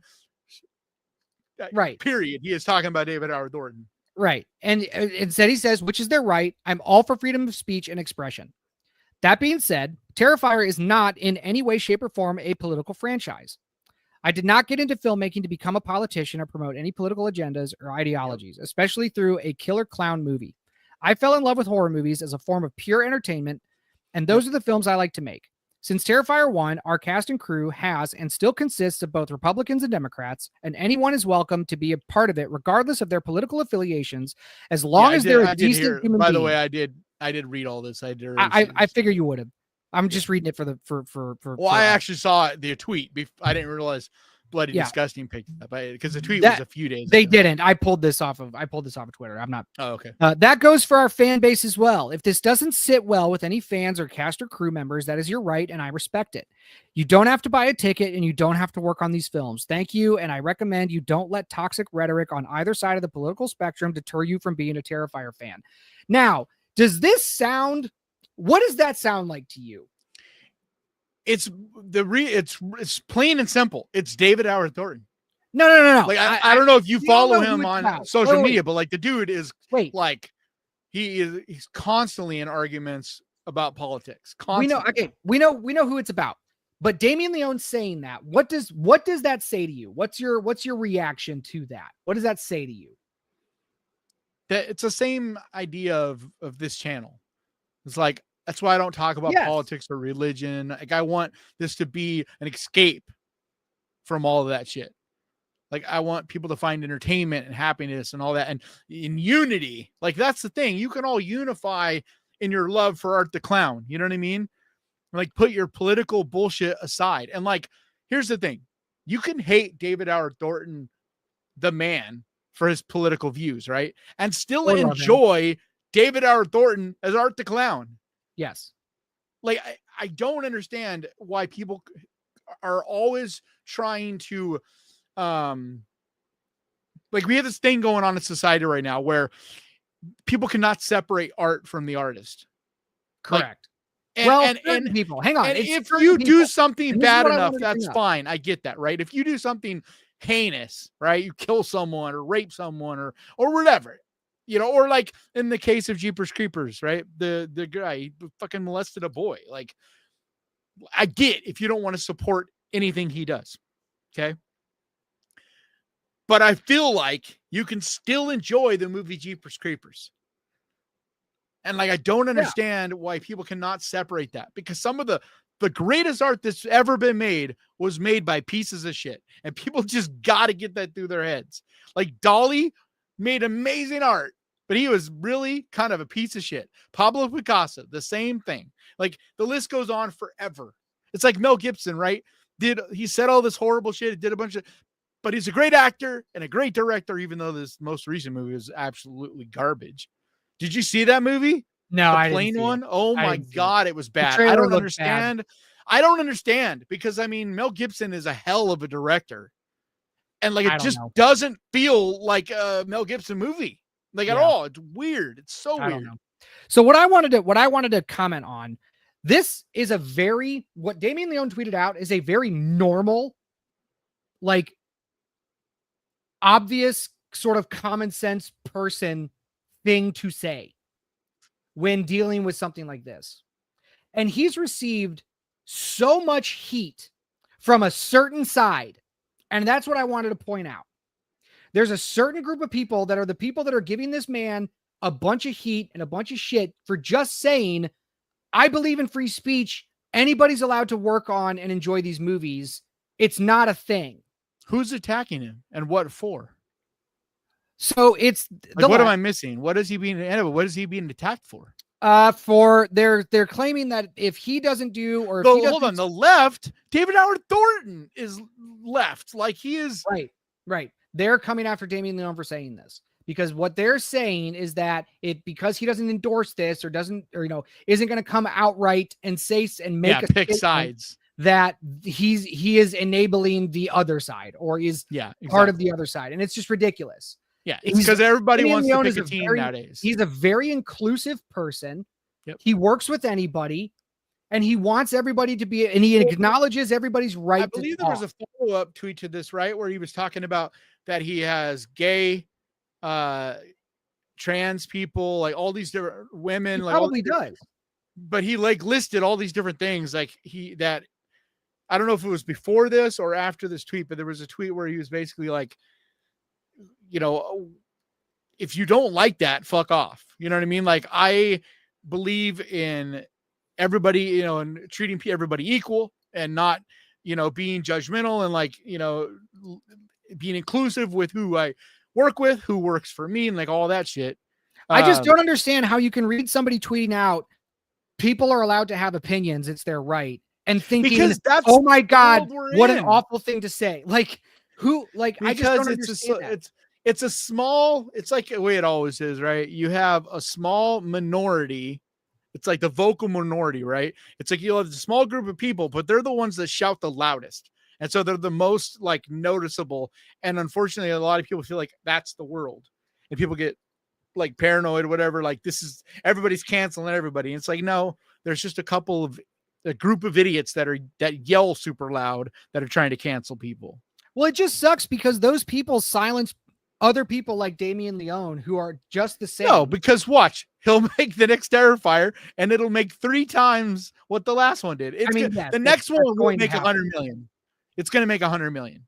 It probably will. And I'm saying this as somebody who does not like the Terrifier films, but I don't think Damien Leone's a good director. I think he's a great special effects artist, but this, he's a super creative mind, but regardless, he's an artist and but that's the thing, dude. Like nobody wants people to just like everything has to be divided now. And that's not the way it works talk anymore. And that's why I tell people all the time, like, stop believing that this, like when you watch the news at night, right? You are seeing the entire world condensed into that 1 hour.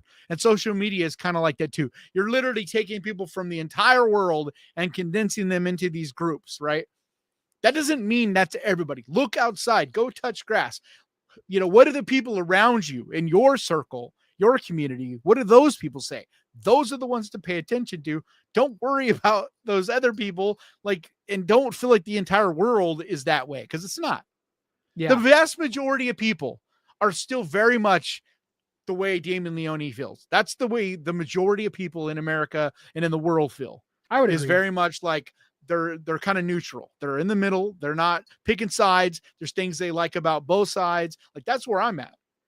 You know, I would agree. I don't talk about politics, but that's what this but show the reality of my political beliefs is just, I don't have candidates. You know what I mean? I don't pick a side and be like, I am 100% on your side. I'm a Republican. So that means I am, or a Democrat. And like, no. Like, but we're definitely, our show, as little as it is, I mean, like, you can say whatever you want. Like we've had people in our chat, like talk, some crazy stuff, and we'll engage. Yeah. We'll talk. I know. I just try to avoid politics because we're not going to, we're obviously not a political show. Yeah. But I did want to bring that up. This is not really politics. So that's the thing. This is more about just freedom of speech and not having to like make your fucking movie about a killer clown political. Right. It doesn't matter what Damien Leone or David R. Thornton is doing in his own time and on, you know what I mean? That is nothing to do. Which he's allowed to do. Yeah. But he's not hurting anybody either. He just has a loud opinion. Right. He's just very much like, he thinks certain things are, Jasmine Gardley. I think he's way too extreme, me personally. I feel his views are pretty extreme. Like he's one of those people that feels like certain people are like Hitler and stuff. And it's like, dude, it's not quite that extreme. Dude, as soon as you compare somebody to Hitler, like I just turn you off. Like that's what I mean. Yeah, it just becomes static in my brain. I don't care what you have to say. That's what I mean by the extremes, like the loud minority that like makes mountains out of molehills and like the run around with their arms in the air. Oh, the world is burning. So I want to get to chat because chat had some comments. Yes. Jasmine says, "How the fuck are people saying Terrifier is a political movie? It's a horror movie. It's not a political movie. Leave horror movies alone and let us." Horror lovers enjoy them. They're not saying the movies. I was saying, it's not about the movie. They're taking issue because the main star of the movie is very, very politically boisterous. Like he has been this way forever. Like, I mean, literally since I first talked to the guy, like probably 7 years ago, he's just this way. He's very much passionate about politics and talks about it and argues with people every day, all day about political beliefs. But that has nothing to do with the movie. And that's what Damien Leone is saying. He's like, hey, like he's allowed to have his opinion, especially when it's not like it's not like he's piping out hate speech either. You know what I mean? It's if he was like a neo-Nazi or some shit, then it's one thing, but it's not. He literally is very leaning in one direction and has a lot of opinions about that. Anakin says nobody cares. Thank you, Anakin, for contributing to the conversation. Ralph says he's trying to distance himself and his work from all that BS. Yeah. Yep. Mean Joe says the hate being flung at Damien Leone is absolutely ridiculous. Guy literally said he supports his casting crew, their beliefs, and their right to freedom of speech, and everyone's losing their minds. I know, and that's why I wanted to bring it up. It's like, who loses their mind over somebody going, I support them being able to say what they want to say? Like, why is that a controversial take? But dude, it's like there's people like on Twitter argue over everything, man. Like, you're gonna find someone that's gonna have a problem with literally everything. Yeah. If you become a YouTuber, you'll realize, like when you, especially as you start to grow, like it's crazy. I get people yelling at me every day about the most petty, stupid, nonsense stuff, like twisting things around, everything from calling me a racist for something that I'm like, what does that have to do with race? I talk about horror movies, bro. Crazy shit, man. Like, Diddy says it sounds like someone's tried to label him for their own personal reasons. Just some woke people trying to spoil things again. Citizen Sleeve says that statement says chill the hell out, have your opinions without being nasty. Maybe be nice and enjoy the killer clown stuff. Right. Anakin, just all he's saying is like, just don't connect the movie to that stuff. Like, right. There's no subtext in Terrifier, which is hilarious. If you're watching Terrifier to find subtext, you're not even going to find a story. You're not even going to find a text in those movies. Let alone the whole point of him is to just be fun. Right. Like he's paying tribute to the 1980s gory splatter. Yeah. Like of any movie out there, they're the least political, there is nothing like that in it. Wolfbane says, I didn't hear anything controversial in that tweet because there's none. Mean Joe says, I'll say it. It's the side on the left. Well, I mean, that's who I've been seeing coming after him. Alexander says, I agree. Pirate. Yeah, but that's insane because he is politically left-leaning. So is David R. Thornton. Right. So is Lavera. Like literally everybody involved in that movie is leaning left-leaning. I'm not saying super left-leaning, but they're somewhat liberal. Like all of them. That's what makes it so insane to me. Well, because look, I'm not gonna say it. I hate talking about politics, but that is the reason why the right, the Republican, the right-leaning stuff is running this country right now, is because the left-leaning people have lost their goddamn minds. Clever Cleaver says, I haven't seen Terrifier 2 or 3 yet. Is there anything remotely in those movies that stands out as political? No. Not even all. Close. No. They're literally just a gore fest. Like they're just fun. Like I laugh my ass off through those movies. Like I don't think there's anything you're supposed to take serious in them. I mean, when he cuts the fucking dude's penis off and he's like holding it to the window. I mean, are you kidding me? Like dude, like you cannot take that shit serious. Mean Joe says they're hyper-focused. He pours salt in the girl's as he's cutting her up wounds. I mean, like, how could you take that movie serious? Mean Joe says they are hyper-focused on him saying the Terrifier franchise isn't political. They've taken that as him saying horror isn't political. Yes, that is true. They're extrapolating that out into saying that horror is not political. And I would, which some is, but it's not about horror though. Yeah, it's about the filmmaker, right? Because certain filmmakers are very much like political in one thing or another, or have a message, or and it also depends on what you consider politics. But like, dealing with issues, world issues. Like, I think Ari Aster very much deals with some, I wouldn't say quite political, but like issue-driven movies. There's a lot of filmmakers but it's just. Like we're all going I saw the TV Glow, that director, like she's very much about politically, ideas and stuff. I hate politics. I can't stand it because it's become this, like it's treated like sports. That's why I hate it. Like I just always say I hate it, but it's very the reason I hate it, agree. The reason I hate it is not because I hate the issues. I don't hate the issues. I just wish we would actually focus on the issues. And instead, all it ends up being is a fucking team. It's like, and that's not how, that's not getting anything done. You need to focus on the issues, not on who's going to do, like, who's your leader. And like, it's just, yeah. Well, so I just wanted to bring that up because I wanted to give Damien Leone props on our meager little show. I wanted to exactly give him vote with your wallet. That's exactly the truth right there. Well, that's why I said, watch, Terrifier 4 is going to come out and it's going to make shitload of money. Yeah, it is. Because the truth is, the majority of people are not in that camp trying to cancel. There is just literally, you cannot make any kind of art of any kind in this world without having some people trying to cancel you. It's fine. You know, I mean, people going all the way back to the beginning. I mean, look at Marilyn Manson in the 90s, you know, or like Led Zeppelin in the 70s, like even the Beatles, dude. The fucking clean cut Beatles had people trying to cancel them. Yeah. Elvis, religious people picketing outside of his concerts and stuff. Like Elvis. Like it's just, it's part of, you know, it's just people, I think now, what I don't know is like why people think this is like a new thing. Like it's this whole canceling people. I'm like, it's not new. I don't get it. Like this has always happened.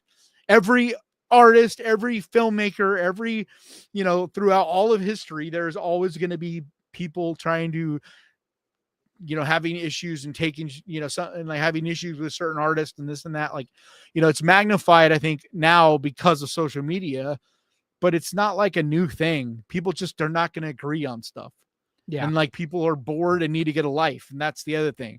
You know, you have a lot of people online that have no lives. And they're perpetually online. Yeah. And that's what they do. They're trolls. Like I got them every day, all day. Like it's insane. I don't publish most of the comments so people don't see them, but like just crazy nonsense stuff that I'm like, what are you talking about? Like I had someone calling me racist because they were like, I don't talk about black filmmakers and black movie, the horror movies and this, that, and the other. And I'm like, what are you talking about? Like I talk about horror movies. I don't ever think about the race. Like this is why I get so frustrated with people trying to yell woke about a lot of horror movies because they have women leads in them and all this shit. It's like, dude, horror has always been inclusive and always involved everybody of all different ranges of races, sexes, like all of it, right? Horror is far the best genre in film for that.